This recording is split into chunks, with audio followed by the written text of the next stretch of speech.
review to be by Pochi Yari to Maru in a quickie, Georgian Puramadi, Kangpopi, and is a fauna bayaba, Nova Rod, and a same Bible from Siari Duga, Chandel district that Jeliba, Infal to Relgamata, Anova breed, some Sebi Bagi Pochiari, Hariba Point, Marisa Gimasina, Lokotara, Fondore Boa from say Maruina, Georgian Puramadi. Kangpopi anisigi fauna ba no ba road ama sembi ba sa mamang to sokoi koi German road tiger road na thon ba koi lambi ama sembagi matang to sokoi mayam koi discussion ba keno da sokoi khana basu lai khrabani makoi gi ba pisha leiba koi gi memorandums da yauri ba demands sing ga harodi koi gi maroi na moina pa mi se han digi hona talaga leiba separate administration koi gi tongan ba leiba ama oiza ba habi potu da koi gi fongdorei ba se Chorchanpur amadi maroi na Kangpopi anis da fauna ba ya ba anis kha fauna ba ya ba lambi ama sembi ga harapoi mata ja oja kamai thami akoi gi state sigi administration ha bitar ko masi akoi gi awat apa me ama yengin ga dawa amadi masi gi togum thokpa akoi gi duty masi kanana pangthoi gi haba kansida MLA ministers me am leitrabina akoi gi governor na pale under president's rule ko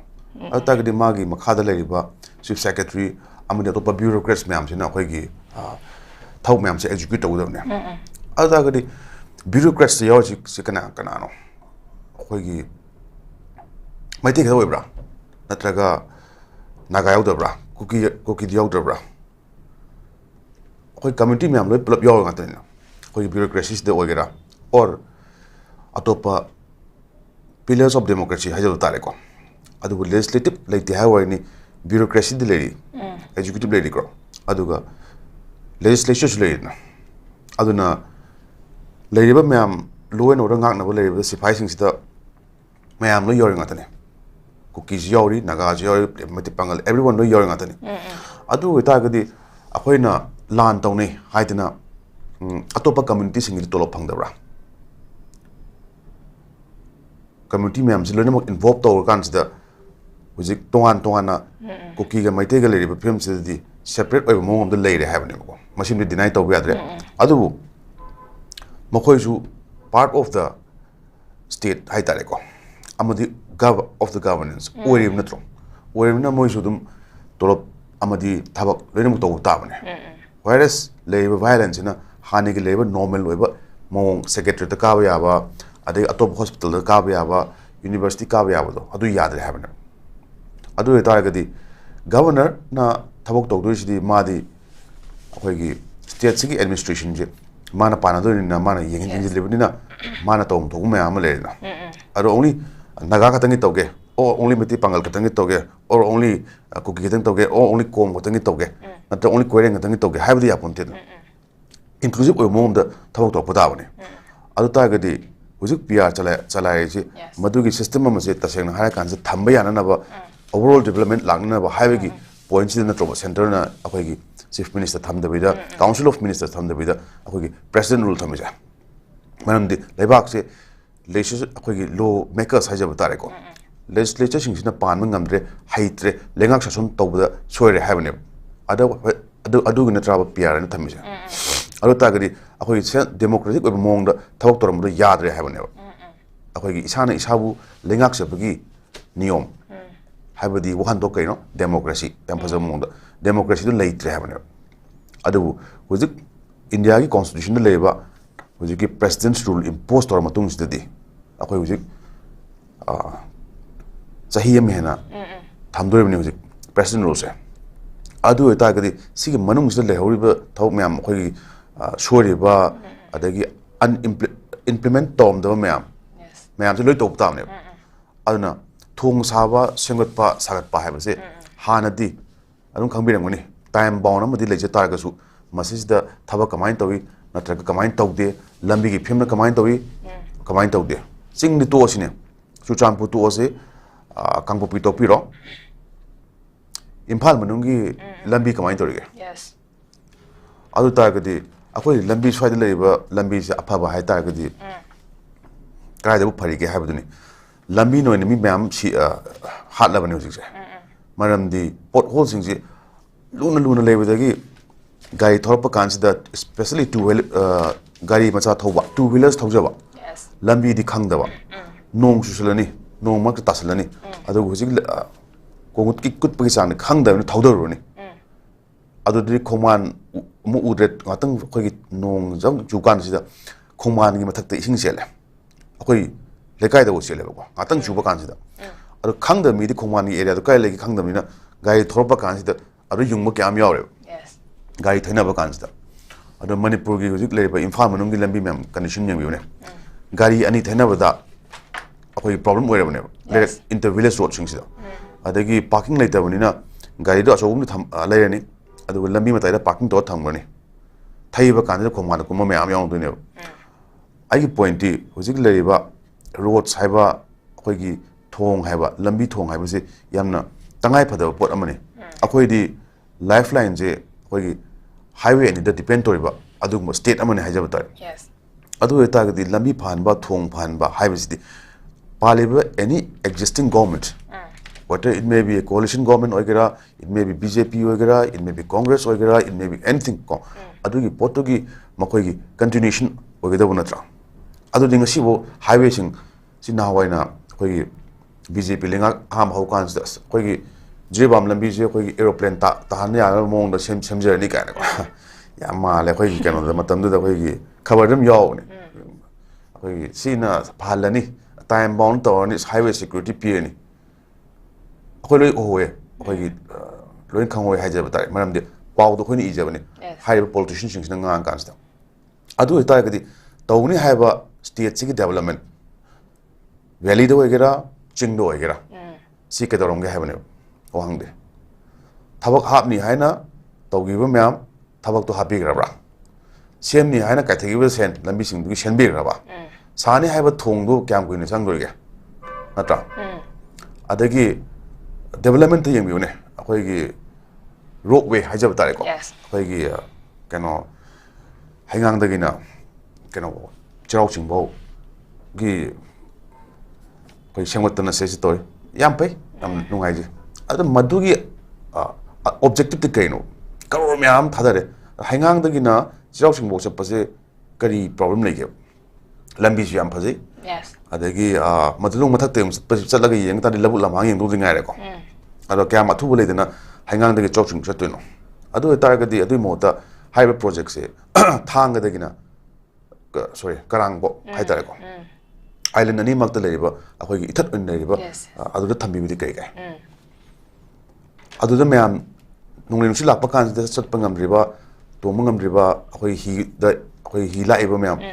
adagi poche putok bakan sida hi macham da putok poduga hujik haiba khoi hangang gi box so hai tare ko myam to muda adu da kem no khoi gi thangjing happy gira thambo happy gira nga ai bu gira mi market expansion to ai point ti hujik haiba government na pakaliba policy program sing se matam sana mafam sana amadi within the time frame pi riba time frame de matung ina to gi ta gadi manipur haiba se imphal gira ching gira or peripheral area wagera masi je pull up sa khomin roi drop yes aduna khoi isai emle khoi gi isandaki sana lebak manipur gi sana sing je mantri nupi sing na lik sa do khre na ko adu gi sai ta kan en khale khoi gi brothers na sai je yamdi nungai ba hai tare ko amanung du su wan to gam le aduna masi gi sana lebak ki tawgudaba akhoi lebak singsigi development amadi magi leiriba akhoi gi keno hajaba tare ko resources myam forest oigera natraga mineral oigera singo myam se phadna singo pir kan sida tongan ba lo singo kan sida akhoi gi economic growth hajaba tare at the same time akhoi gi keno myam su akhoi manipur gi le pm sidi akhoi gi lambi thong da nate akhoi manipur de hingbagi nong de hingbagi warba tankak amoidra yes miam si 60000 displaced je maite ga nate ku kising sulo yoy ngatre natra fact ne wasi jo yes adu ta ga di waba se maite ga tan wabra naga ga tan wabra ku ki ga tan wabra maite pangal ga tan wabra waba di chamana mu da khale mon ha kan de ko mong se adu magi le ba kano haitare geographical situation kuki na chingda lere maite na tampak lere ꯑꯗ ꯑꯩꯈꯣꯏꯁꯨ ꯆꯤꯡꯗ ꯆꯠꯄ ꯌꯥꯗ꯭ꯔꯦ ꯍꯧꯖꯤꯛ ꯑꯃꯔꯣꯝꯗ ꯍꯥꯏ ꯀꯥꯟꯗꯗꯤ ꯑꯩꯈꯣꯏ ꯃꯌꯥꯝ ꯄꯨꯂꯞ ꯚꯦꯂꯤꯁꯤꯗ ꯆꯥꯎꯕ ꯍꯥꯏꯖꯕ ꯋꯥꯅꯤ ꯕꯠ 700ꯀꯤ ꯁ꯭ꯀ꯭ꯋꯥꯔ ꯀꯤꯂꯣꯃꯤꯇꯔꯁꯀꯤ ꯑꯗꯨꯋꯥꯏꯗ ꯍꯟꯊꯔꯛꯑꯦ ꯑꯗꯨ ꯑꯣꯏꯔꯗꯤ ꯑꯩꯈꯣꯏꯒꯤ ꯆꯠꯀꯗꯧꯔꯤꯕ ꯂꯝꯕꯤꯁꯦ ꯇꯁꯦꯡꯅ ꯒꯥꯔꯤ ꯑꯐꯕ ꯑꯃ ꯂꯩꯔꯀꯥꯟꯁꯤꯗ ꯅꯠꯇ꯭ꯔꯒ ꯑꯩꯈꯣꯏꯒꯤ ꯀꯔꯤ ꯍꯥꯏꯖꯕ ꯇꯥꯔꯦ ꯃꯣꯇꯣꯔ ꯁꯥꯏꯀꯜ ꯑꯐꯕ ꯑꯃ ꯂꯩꯕ ꯀꯥꯟꯁꯤꯗ ꯊꯧꯒꯦ ꯍꯥꯏꯕ ꯀꯥꯟꯗ ꯀꯌꯥꯝ ꯁꯥꯡ ꯊꯧꯗꯣꯔꯤꯒꯦꯕ ꯈ꯭ꯋꯥꯏ ꯁꯥꯡ ꯊꯧ ꯀꯥꯟꯁꯤꯗ ꯑꯩꯈꯣꯏ ꯁꯨꯒꯨꯅꯨꯒꯨꯝꯕ ꯑꯗꯨꯋꯥꯏꯗ ꯑꯗꯨꯝ ꯂꯣꯏꯔꯗ꯭ꯔꯥ ꯀꯛꯆꯤꯡꯒꯨꯝꯕ ꯑꯗꯨꯋꯥꯏꯗ ꯂꯝꯕꯤꯁꯨ ꯐꯠꯇꯦ ꯊꯧꯁꯨ ꯊꯧꯅꯤꯡꯗ꯭ꯔꯦ ꯃꯌꯥꯝ ꯑꯗꯨ ꯑꯣꯏꯇꯥꯔꯒꯗꯤ ꯍꯧꯖꯤꯛꯀꯤ ꯂꯩꯔꯤꯕ ꯁꯤꯆꯨꯋꯦꯁꯟꯁꯤ ꯀꯃꯥꯏꯅ ꯂꯩꯕꯅꯣ ꯑꯩꯈꯣꯏꯒꯤ ꯂꯩꯉꯥꯛꯅ ꯄꯤꯔꯤꯕ ꯏꯟꯗꯤꯌꯥ ꯒꯣꯔꯃꯦꯟꯅ ꯄꯤꯔꯤꯕ ꯑꯩꯈꯣꯏꯒꯤ ꯀꯣꯟꯁꯇꯤꯇ꯭ꯌꯨꯁꯅꯦꯜ ꯔꯥꯏꯠꯁꯦ ꯀꯥꯏ ꯆꯠꯈ꯭ꯔꯒꯦ ꯀꯔꯝꯕ ꯀꯟꯁꯇꯤꯇ꯭ꯌꯨꯁꯅꯦꯜ ꯔꯥꯏꯠꯁꯅꯣ ꯍꯥꯏꯕ ꯀꯥꯟꯗ ꯑꯩ ꯕꯔꯃꯥ ꯆꯠꯂꯨꯒꯦ ꯍꯥꯏꯕ ꯅꯠꯇꯦꯕ ꯑꯩ ꯊꯥꯏꯂꯦꯟ ꯂꯥꯑꯣꯁ ꯑꯗꯨꯝ ꯆꯠꯂꯨꯒꯦ ꯍꯥꯏꯖꯕ ꯅꯠꯇꯦ ꯄꯥꯁꯄꯣꯔꯠ ꯄꯥꯏꯔ ꯆꯠꯄ ꯌꯥꯏ ꯑꯗꯨꯁꯤꯡꯗꯨꯗꯤ ꯑꯗꯨꯕꯨ ꯄꯥꯁꯄꯣꯔꯠ ꯄꯥꯏꯗ꯭ꯔꯁꯨ ꯂꯩꯕ ꯌꯥꯕ ꯑꯩꯒꯤ ꯏꯁꯥꯒꯤ ꯏꯔꯝꯗꯝꯁꯤꯗ ꯀꯔꯤ ꯇꯧꯕꯒꯤꯅꯣꯕ ꯑꯩꯅ ꯑꯃꯨꯛ ꯑꯩꯈꯣꯏꯒꯤ ꯑꯩꯒꯤ ꯏꯁꯥꯒꯤ ꯂꯝꯗ ꯆꯠꯄ ꯉꯝꯗ꯭ꯔꯤꯕ ꯍꯥꯏꯋꯦ ꯑꯅꯤ ꯐꯥꯎꯕ ꯉꯝꯗ꯭ꯔꯤꯕꯁꯤ ꯀꯔꯤꯒꯤꯅꯣ ꯑꯗꯨ ꯇꯥꯔꯒꯗꯤ ꯑꯩꯒꯤ ꯍꯛꯇꯤ ꯀꯔꯥꯏ ꯑꯩꯒꯤ ꯏꯟꯗꯤꯌꯥꯅ ꯍꯥꯏꯔꯤꯕ ꯃꯥꯒꯤ ꯍꯧꯖꯤꯛꯀꯤ ꯍꯥꯏꯔꯤꯕ ꯏꯟꯗꯤꯄꯦꯟꯗꯦꯟꯁ ꯗꯦꯗ India as a sovereign socialist secular democratic republic of ꯏꯟꯗꯤꯌꯥꯅ ꯍꯥꯏꯔꯤꯕꯁꯤꯗ ꯁꯤꯇꯤꯖꯟ ꯈꯨꯗꯤꯡꯃꯛꯀꯤ ꯔꯥꯏꯠꯀꯤ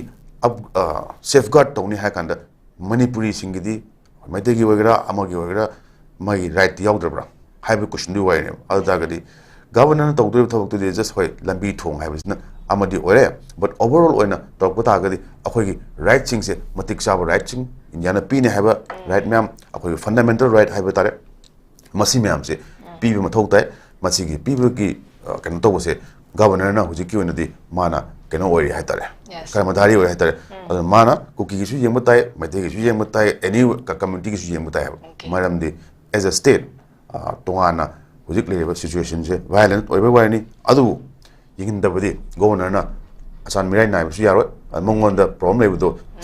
ꯀꯝꯃ꯭ꯌꯨꯅꯤꯇꯤ ꯑꯃꯅ ꯃꯉꯣꯟꯗ ꯑꯩꯈꯣꯏ ꯁꯤ ꯀꯝꯃ꯭ꯌꯨꯅꯤꯇꯤ ꯁꯤꯒꯤ ꯏꯁꯨ ꯂꯩꯔꯦ ꯍꯥꯏꯕꯗꯨꯗꯤ ꯃꯈꯣꯏꯒꯤꯁꯨ ꯔꯥꯏꯠꯅꯤ ꯑꯩꯈꯣꯏꯒꯤꯁꯨ ꯑꯩꯈꯣꯏ ꯄ꯭ꯔꯣꯕ꯭ꯂꯦꯝ ꯂꯩꯕꯗꯣ ꯑꯩꯈꯣꯏ ꯊꯥꯡꯒꯠꯀꯅꯤ ꯃꯣꯏꯗ ꯂꯦꯠꯁ ꯁꯤ ꯀꯃꯥꯏꯅ ꯇꯧꯒꯦ ꯅꯠꯇ꯭ꯔꯥ ꯑꯣꯀꯦ ꯑꯩꯈꯣꯏ ꯍꯧꯖꯤꯛꯁꯦ ꯄ꯭ꯔꯦꯁꯦꯟꯁ ꯔꯨꯜ ꯆꯂꯥꯏꯔꯒ ꯂꯩꯔꯤꯕ ꯑꯩꯈꯣꯏꯒꯤ ꯂꯩꯕꯥꯛ ꯑꯃ ꯑꯣꯏꯔꯤꯕꯅꯤꯅ ꯑꯩꯈꯣꯏꯒꯤ ꯄꯨꯝꯅꯃꯛ ꯄꯥꯋꯔꯁꯦ ꯑꯩꯈꯣꯏ ꯒꯚꯔꯅꯔꯒꯤ ꯈꯨꯠꯇ ꯂꯩꯔꯤꯕꯅꯤ ꯑꯗꯨꯅ ꯒꯚꯔꯅꯔꯅ ꯑꯩꯈꯣꯏꯒꯤ ꯑꯣꯜ ꯔꯥꯎꯟꯁꯦ ꯑꯩꯈꯣꯏ ꯌꯦꯡꯉꯀꯥꯟꯗ ꯃꯥꯒꯤ ꯈꯣꯡꯆꯠꯇꯨꯗ ꯑꯩꯈꯣꯏꯒꯤ ꯀꯔꯝꯕ ꯑꯩꯈꯣꯏꯒꯤ ꯋꯥꯐꯝꯁꯤꯡ ꯐꯣꯡꯗꯣꯛꯑꯝꯕꯅꯣ ꯍꯥꯏꯕꯒꯤ ꯄꯣꯠꯇꯨꯗꯤ ꯍꯧꯖꯤꯛꯃꯛꯀꯤ ꯑꯣꯏꯅ ꯈꯪꯕ ꯉꯝꯗ꯭ꯔꯒꯁꯨ ꯑꯩꯈꯣꯏꯒꯤ ꯑꯣꯚꯔꯑꯣꯜ ꯌꯦꯡꯉꯀꯥꯟꯗ ꯃꯅꯤꯄꯨꯔꯒꯤ ꯑꯦꯁ ꯑ ꯂꯤꯗꯔ ꯑꯃ ꯑꯣꯏꯅ ꯍꯧꯖꯤꯛ ꯂꯩꯔꯕꯅꯤꯅ ꯑꯩꯈꯣꯏꯒꯤ ꯇꯥꯃꯤꯟꯅꯔꯤꯕ ꯀꯝꯃ꯭ꯌꯨꯅꯤꯇꯤ ꯄꯨꯝꯅꯃꯛꯀꯤ ꯑꯩꯈꯣꯏꯒꯤ ꯆꯞ ꯃꯥꯟꯅꯕ ꯃꯤꯠꯌꯦꯡꯗ ꯌꯦꯡꯉꯛꯀꯅꯤ ꯍꯥꯏꯕ ꯋꯥꯐꯝꯗꯨꯒ ꯂꯣꯏꯅꯅ ꯑꯩ ꯃꯊꯪꯗ ꯂꯥꯛꯆꯅꯤꯡꯕꯁꯦ ꯑꯣꯖꯥ ꯑꯩꯈꯣꯏꯒꯤ ꯍꯧꯖꯤꯛꯁꯦ ꯑꯩꯈꯣꯏꯒꯤ ꯄ꯭ꯔꯦꯁꯤꯗꯦꯟꯁ ꯔꯨꯜꯁꯨ ꯂꯩꯔꯦ ꯑꯩꯈꯣꯏꯒꯤ ꯍꯥꯟꯅ ꯂꯩꯉꯥꯛ ꯄꯥꯏꯔꯝꯕ ꯑꯩꯈꯣꯏ BJPꯒꯤ MLAꯁꯤꯡ ꯃꯤꯅꯤꯁꯇꯔꯁꯤꯡ ꯍꯧꯖꯤꯛ ꯁꯁꯄꯦꯟꯗꯦꯗ ꯑꯦꯅꯤꯃꯦꯁꯟꯗ ꯂꯩꯔꯤꯕꯅꯤ ꯑꯗꯨ ꯑꯣꯏꯇꯥꯔꯒꯗꯤ ꯃꯔꯛꯁꯤꯗ ꯑꯩꯈꯣꯏꯒꯤ ꯍꯥꯟꯅ ꯄꯥꯏꯔꯝꯕ ꯑꯩꯈꯣꯏ ꯀꯣꯡꯒ꯭ꯔꯦꯁ ꯄꯥꯔꯇꯤꯒ BJP ꯄꯥꯔꯇꯤꯒ ꯑꯅꯤꯁꯤꯒꯤ ꯃꯔꯛꯇ ꯑꯩꯈꯣꯏꯁꯦ ꯍꯧꯖꯤꯛꯁꯦ ꯑꯩꯈꯣꯏꯒꯤ ꯑꯋꯥꯏ ꯑꯈꯪꯒꯤ ꯄꯣꯠꯁꯤꯗꯃꯛꯇꯤ ꯇꯥꯡꯀꯛ ꯉꯥꯏꯔꯒ ꯑꯗꯨꯝ ꯇꯧꯔꯛꯄꯒꯤ ꯄꯣꯠꯇꯤꯗꯃꯛ ꯂꯩꯔꯤ ꯑꯩꯈꯣꯏꯒꯤ ꯑꯣꯒꯁꯀꯤ ꯆꯠꯂꯤꯕ ꯊꯥꯁꯤꯒꯤ ꯑꯩꯈꯣꯏꯒꯤ ꯗꯦꯠ 7ꯗ ꯑꯣꯄꯣꯖꯤꯁꯟ ꯑꯣꯐ ꯂꯤꯗꯔ ꯔꯥꯍꯨꯜ ꯒꯥꯟꯙꯤꯅ ꯑꯩꯈꯣꯏꯒꯤ ꯏꯂꯦꯛꯁꯟ ꯀꯃꯤꯁꯟ ꯑꯣꯐ ꯏꯟꯗꯤꯌꯥꯗ ꯑꯩꯈꯣꯏꯒꯤ allegation amakak thangkalaki akhoi vote chori akhoi deleted voters yes adugumba pot amaka allegation amakak thangkalaki buda akhoi ECI gi side gi su akhoi numit kharadi lera kan akhoi adugi haribadugi clarification am pira kan akhoi ECI di political party amakak ta tongsin balaite neutral ona leibani haba akhoi fongdora khiba leirabani adubu ngarang se amok akhoi BJP office ta pangthokpa press conference amada BJP gi state general secretary na fongdora khibada akhoi hariba BJP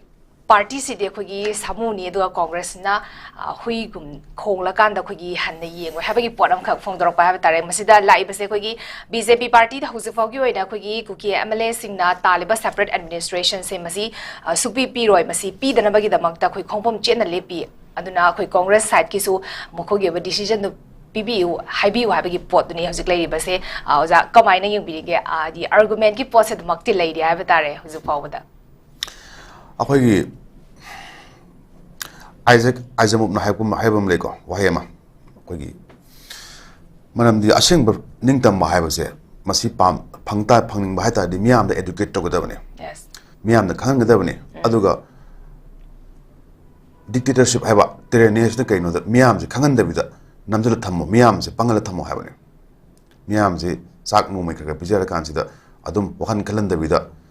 akhoi puk ki khallingai sida atop da hendo no haibagi pot ama lay akhoi mo kano haijaba tare ko akhoi ades ama min haibira mani aina haibanate adu eta gadi akoina manipur khati wanate public hai tare ko indian public haijaba tare seriously yeng biune akhoi gas si matam mamada pa chani pan chatre yankai something yang kui dingai mangi wai ni koi hajer cha adagi government am la kan sida noi da sen hena nangi bank account happy rake ha gas ki maman hingai panate adu nangon dang piak toy ni si to jilu palising amaga koi gi yum yo kan sida khadum ya me na cha ma something adu madu ki potu da koi da hujik paisa se kyam kana phangi ge sin da koi da kana mi pi ni ha adagi mapan dagi black money purakani nangi leba black money myam puthoro adugi sen khadi hanan bi kan ha whereas power of the black money the power to intra ba idina ata koi adu do ngapi ge hai ne puthoro puthoro tre ata akhala kan sida mitron hain ha kan sida ngasi dagi lising japi ga noi pai ba pesa myam do am sana ro ha ma'am खांगे आरती तो Singh ma'am यार अरे मपान की black money पुसलकनी कैन तौकनी अखोगी लेबसिंग अमुक कैनो तौकनी अखोई पुरकनी अदि काय चखरे अखोगी नीरब मोदी कोई सिएन गी मैम कांगु मैम लेने को अदगी लेरिबा अखोगी the king of good times Kingfisher गी हा अखोगी साउथ की लिकर किंग अखोगी मोय कमाइन तौरगे बदि तागने aduna Vijay Mallya khoi gumba multi billionaire ha mingon di kada to ching ram ya amadi adagi siram khoi gi vaccine charamba khoi gi covid ki vaccine cham nu pa de lupa crore sami ma pa ching de adu kamai to mo mem kai cha khage ta ga so fact are facts some facts are facts aduga modu fact to chen be adu fact le adu ta ga di government na promise to ba ma lengak sina india gi miam da masida saiba wasak haiba wafamem masigi huji ot phangebra kyam nungai ke ko hingbagi akoida socialism maina haiba ko india gi huji haiba preamble ji yor ni ko constitution yor pone manaba thangam da thamna ba tawge laiba ko hange adegi adugi yojna pige adugi yum sabi ni laiba gi adu awatpa adegi kenogi anaba singi chahim da lupa lak adu du pigi ni khokni ada tawni matro adagi kun jingji da chakani go to hills kai kadare hoji go to hills kuki me ambudi lena go to hills program sakre adu matam dugi akoi gi kari miyam gi numit kan to yam aham da yamna kan ta to ba haitare ko akoi ju sam pai si di lore am to driba yam democratic oba system man to reje chief minister una phang da bu akoi na sarang una kan da ai nungai tam yam hairu ba kai su yam phaja practice amane adu madu ki practice kyam kuina sustain to ngam ge kyam kuina madu gi makta ai awaba sing da madu gi pi di khudong sa do madu gi do kana bu to pangam ge awaba kyam kokki ge hai bu di wahang amane madu chalu mi sing khangbi ngoni hai tare ko aina hai da ta ko adagi ke anti corruption cell corruption to we are corruption thing ne ko ham di yam phaje hai tare anti corruption cell kan kai tongan ba special cell ma ha adu special cell ji wo khoi gi thambi re special cell sin thau kyam na ko ge officer amani khoi gi hoi moi ji bali ga hameng hai dore or man mana lem de let the court decide ko adu akhoi na ugi bu kan da di akhoi na pau tamning hai tare ko corruption thole er ji ta ta ji state sina sinu passing je kan to re moi gi kan to re da kan suspend to re adagi moi sina example yo na thama kan da atopa officers myam sen sa da na ba kan thau pa khale uje ke dore ge sen phadan sa dre uje na ja the corruption phadan to dre ba adu ta ga di yong na funds myam le thok myam hora le ba adagi kamachari singi loshing myam sigi le ba akhoi gi government ki system na sang le gra ba du gumba staff singi moi ungi si kamai ungi gi amti yimbi adagi khudong chawana kana lowe bank sing lore employment myam hoji ki haiba economy to crash to na akhoi government ki sen chaba sadaba akhoi le myam le ngoni ko sadaba kangu masai tolop na hingjaba kangu tu di ma di bank ki EMI thile mane natra yang yum bidina private loan pai mi sing du gi kana torong mane sendoi thile mane percentage am jaw chaw ne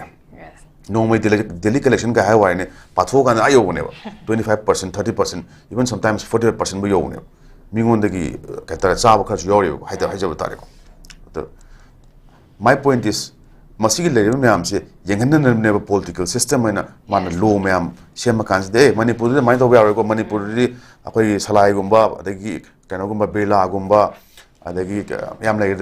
lamjing bagumba si ton ba ya masi kai no to holije miam ko pahal kai no miam gi hurt an pesa mangani kai no adu si illegal order law and order enforce do kai leri som the money to guess where kan si da sam phare ano work can entrepreneur la ma di thagal si adu to sen karo kya no mangi sa yes al ta ga di so called academic side tare ming di panjar re tv thola ha ne asyam bhawa in the entrepreneur ne ma di moina manipur ja ko dan ne mo je kan to na ko hu tai ne he is on record yes out of the manipur miam da academics kangu na moina ahan ora kan sida like hai re miam su kanogi akoi gi public figure ne khan ta ga di miam da kadogi chin thiu ngang gi ge yes makoi di miam thaja bani na thaja mi sing di sen thaja re ngasi di kamain tore ai learning point ti ngasai wahang du da BJP hoigera Congress hoigera any party hoigera coalition hoigera moi gi responsibility di first to the kanano have kind of public na travel karamba public makoi both thada kan sida kale public no travel adu responsibility kai chaka responsibility hai tare ko adu ta kai chaka ata ge BJP have Congress have samana ro both are of the same coin akoi gi amana asok ni amana number ne ka pa kana akoi sahi manga ko din ka pa kan sida asok ong tawa de number ong tawa or marak tong phaira kan sida coalition ong semba ko adu go mapok ngata there is a political system a political system dogi election tori ba poch di miyam thada bane yes akoi thadin tra bo chu natraga a kan delhi dagi election commission na thara kan manipur gi vote di swain to na mo na kan ro kan to bra ade sagol ban gi athaiman gi ya school gi assembly constituency isha na mi ga hapak bra swain to akoi na khali na tra ba yeah yai akoi na khan ba da akoi khan bi wa nu pal na sen myam de pibi de matra sim su pack ne myam hai ba talam ba khang de adu free the vote kana rane mi su plus ama chalai ni ha ba di joa da khoi gi leina sen cha pan ne adu gi sen do angam nu pa na thada ja kan da mai su mi kha komja ba mi kha lojja ba or mi kha leja ba hai tare ko palising mamang da gum lei do ani gum mari gum boy ra something amai wa be adu kasu kai de lebi ro adu thadari du di akoi miyam thada bana ha tar yes reflection of politicians hai de akoi state sigi ko le public sing sigi ju achobu kenam de le ha with responsibility am de le ha tar akoi tha choro mi ata ne yes system de change to ma thau tai political system je ma change to tai regional ko ga ko ya maru ba regional party hai tar ko manipur people's party leri atopa party singul ambai ai singul na process le rembe adu time tested oiba party singsina paiba kansida manipur da koi sana lebak sida karam film da lage haiba ngasi manipur da leiba sigi show si yengbi ba myam sin khangam ngani haida ko al khang ta gadi mathangi vote aina kamai to butai ai BJP da vote pi da songi right PB ko sukai de Congress da vote pi da songi right ni PB ko sukai de somgi khura ta da ma mai ini indon natraga sagai gi piba leibra to bi ko sukai de ko nangi right ni mai right ni and freedom of peer ne monda freedom of expression freedom of choice and peer ja dugi ne natra nang na phu tha do ka no ne kok ta number ya adu yaw do sunate natra adu su hoi ne ching the story ne tam the story mama ngi vote ta no me ka kam na ge mi kya soi ge imung manung da mi kam changam ge adu to ge khori melam ge ha bas de ko ne vote ta u gro bo ngata ne al ta ge voting system ji da ko ne freedom of to vote to choose our akogi elect to go ba music sigi choose to remong sa akoi pi ne adu su jing ma'am ballot kanogi EVM fixing to na to ne ma'am de then how free and fair machines in can free and fair wage adagi huji ga haiba population akogi Bihar da toriba ade Maharashtra toriba vote akogi voters delete toriba ma'am ko asine ka mind to no ada ga di ECI na budi highway ECI ga da warrant political power paiba India paiba mi sing na di akogi mana whip jari yadra ECI higher kind of whip jari doni natra CBI higher kind of whip jari doni are enforcement directed whip jari doni research RAW kang kumain tori NI kang kumain tori ge natra bank SBI RBI adu goda pasana min natra wa yes akoina paiba lupa ani chapi ogera udu ugidre adagi chonga chapi ogera chani chapi ogera cham chapi ogera si nam min natra kana no control to RBI natra yes atagadi 2 lakh crore 2000 lakh crores akoi telegraph ki heading da 2000000000 the power the loigane adugi 2 lakh 1000 crores tongana namam me haina natra akoi Congress party na matam da Jairam Ramesh koina adagi Kapil Sibal koina thola kansi da media press conference to the press conference to kana moina haina noi na koi ngasi press conference to wane noi khabar am hawnga moin hapso hap kidi Indian Express mati mo hapam mane atay mo hapang amgide okay adu tagide 2 lakh 1000 crores kai chakraba EVM me ama tonganam mang have case me ama le adu kai chakraba atagide sen pariba political power pariba adugumba music na loinamak ayamba India gi manipulate to ngam have wine ana have the capitalism have pone adu tagide Manipur to is the kaino saman ro jo sen pariba sing na dum just khadim power pariba sakti pariba sing rule to town atobyu ko jukai de adu miya musik tan khala tobyu have wine ko ju lanai ju tobyu ko jukai de go kunai ju ko tobyu okay okay ma su rickshaw lo thole ne de mang thindo thole ne ma su takap am delay ko kay no hakan de moshi mission ni na ka am ngam na ko na kan de chin buthi gera na ta ka no to gera paisa thada gera gambling am to kan de political power pa ni yai adu gu no amam ni pare thoya adu to kan de responsibility chokole no response chokta gari isa gi tang puk thanta gari miya musing thalan biu abi question du wai no okay aku ju janing ka chu kai to biu akoina ne bot thada gari se noi ne matik sare noi da koi bot pijage chahi manga sidum tadi akoi noi koi leader obiro koi kendra si obiro huji kai sa ge deep preset lege suspended animation da ana ji vacation chali sudi thari school ki go ana school jikram kan hodoi no haibli khangre adu tha team cha tori thewai bote school ki vacation se adu ta gadi masidi ki param tamaka da electorate singsina ngasa ai wayam di kitang walame akoi regionalism da ko yes akoi state chi leriba political party me am si marks da akoi regional party sing da amna maring jin nehba mathona leba but not ariba you in new bottle na tawa anauba youth anauba academics anauba intellectuals anauba thikadar je anauba businessmen je kisu kai de ado kitang nauba gi mato mama la akan sida anauba yawlama anauba yeninga ma hunda ta gadi Manipur gi sile film is change to ta gadi yes akoi there is no future for us irrespective of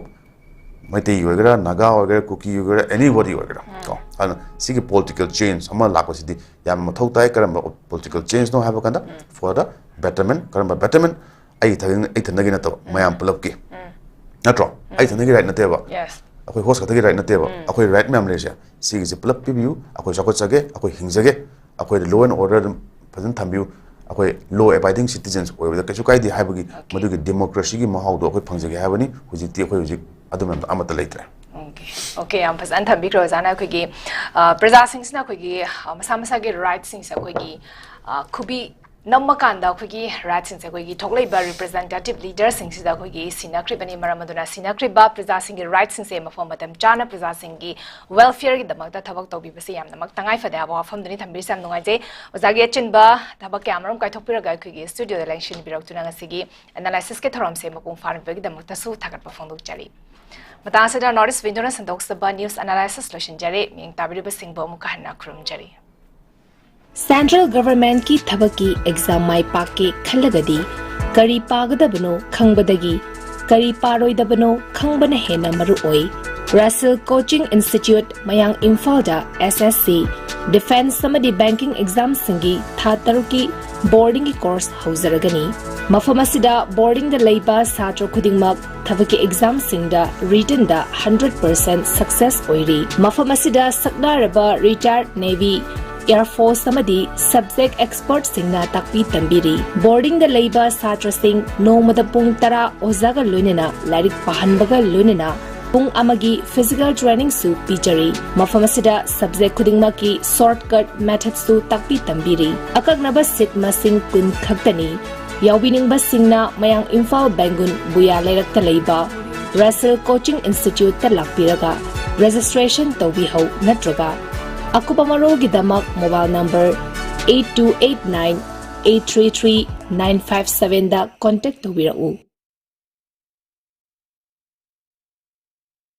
Hakchang phana thamge hairabadi iramda masimakta da leiba khwaidagi pharaba hospital singi manungda ama oiriba Babina Hospital leijari. Mafam asida thajaba yaraba amadi sel yamna changdana specialty kun henbada ana layeng bagi khudong chaba pizari. Pediatrics, cardiology, cosmetic surgery amadi specialty makal makha kayada aikhogi specialist singna marik chumna thawai hakchang yauna layeng jari. Aduna state wangmada amu kari gi chatlugani aikhogi Manipur da su hogikti awang bathaki healthcare fanglabada. Matam mangan biraganu sel hena tingan biraganu aikhogi specialist singdagi malemgi apaba thaki layeng patapta yumpham oiba service lobiyu. Babina Hospital, where hope meets compassion. Akupamarol gidamak Babina Hospital, Sajiwa Jail Road, Kabai Soy Imphal East Lengsin birau. Natraga aikhogi phone number 6909390666 ta call tawbirau.